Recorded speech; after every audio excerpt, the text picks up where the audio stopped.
បាទមានសួរបងប្អូនអរគ្នាបាទថ្ងៃនេះបង្ហាញបងប្អូនទៅពីរបៀបមើលរឿងនៅក្នុង website របស់ខ្ញុំបាទ website ហ្នឹងគឺខ្ញុំបានដាក់ link នៅខាងក្រោមវីដេអូហ្នឹងណាបងប្អូនបាទគឺkhmaryueteam.org ណាបាទឥឡូវឧទាហរណ៍ថាវាចុចបើកទៅវាឃើញរឿងអញ្ចឹងហើយវាមានរឿងអញ្ចឹងយើងចង់មើលឧទាហរណ៍រឿងស្ដេចស្វាមួយចោះបាទយើងចុចវាអញ្ចឹងមកវាលោកផ្ទាំងពាណិជ្ជកម្មចេះបងប្អូនណានេះចាំបងប្អូនមើលខាងលើនេះគឺ step 1ណាជាងយើងរំលង step វាទៅណាយើងចុចផ្ទាំងពណ៌ខ្មៅនេះបាទវាលោតផ្ទាំងមកមួយទៀតផ្ទាំងនេះយើងគាត់តែចុចបិទទៅណាហើយយើងចូលមកឡើងវិញហើយយើងអូសមកចុចតាពណ៌ខ្មៅទៀតមកវាលោតរហូតណាផ្ទាំងពាណិជ្ជកម្មតែយើងមិនបាច់បារម្ភទេយើងគាត់តែចុចបិទមកហើយយើងរងចុចវាឲ្យដើរអញ្ចឹងណាបងប្អូនណាជួនកាលយើងចុច2 3ដងបានដើរនេះ start អញ្ចឹងឃើញទេបាទហើយនេះយើងចុចបញ្ជាក់មករើសម៉ូតូហ្នឹងមកវាឲ្យដាក់រើសម៉ូតូហ្នឹងបាទយើងចុច next ទៀតមកបាទនេះយើងចុចខុសអញ្ចឹងយើងចុចឲ្យត្រូវវាមកបងប្អូនណា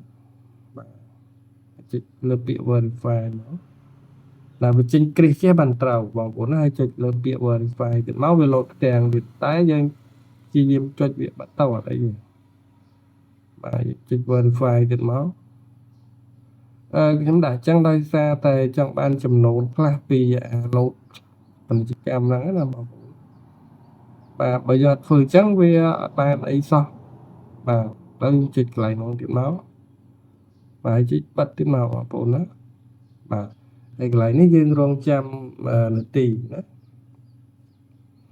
បាទយើងរងចាំនាទីរបស់វាយើងចុចលើពាក្យ continue ទៀតមកវានឹងលុបផ្ទាំងបែបហ្នឹងទៀតណាយើងគិតថាចុចលើផ្ទាំងខាងលើនេះហើយយើងចុចបិទវាចឹងទៀតមកបាទយើងទុកតែផ្ទាំងដដែលកន្លែងនេះយើងអូសចុះក្រោមណាអូសចុះក្រោមអូសមករហូតដល់ឃើញអក្សរពណ៌ខ្មៅវាដាក់ថា next step នេះដាក់ continue នេះចុចចឹងទៀតមកវាលោតផ្ទាំងទៀតលោតផ្ទាំងយើងមិនបាច់ខ្វល់មួយផ្ទាំងហ្នឹងទេយើងគ្រាន់តែបិទឲ្យទុកអាហ្នឹងដដែលចុច start ទៀតមកវាលោតទៀតអញ្ចឹងយើងលុបវាមកបាទកន្លែងនេះយើងរងចាំវិនាទីវាបន្តិចបាទយើងចុច click next ទៀតមកវាលោតរហូតណាពាណិជ្ជកម្មហ្នឹងតែវាអត់បញ្ហាទេវាអត់មានតុំមីរោគមីអីទេបាទយើងអូសទៀតមករហូតដល់កន្លែងគូនេះបាទនេះវាលោតផ្ទាំងចេះ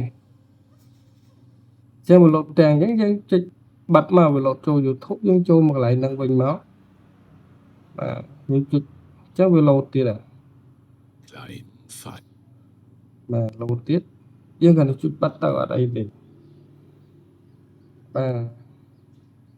ហើយវាធ្វើតែម្ដងវាលោតតែម្ដងអញ្ចឹងទៅលើកក្រោយបងប្អូនអាចមើលបានបរិយហើយបាទនេះគឺដល់ហើយ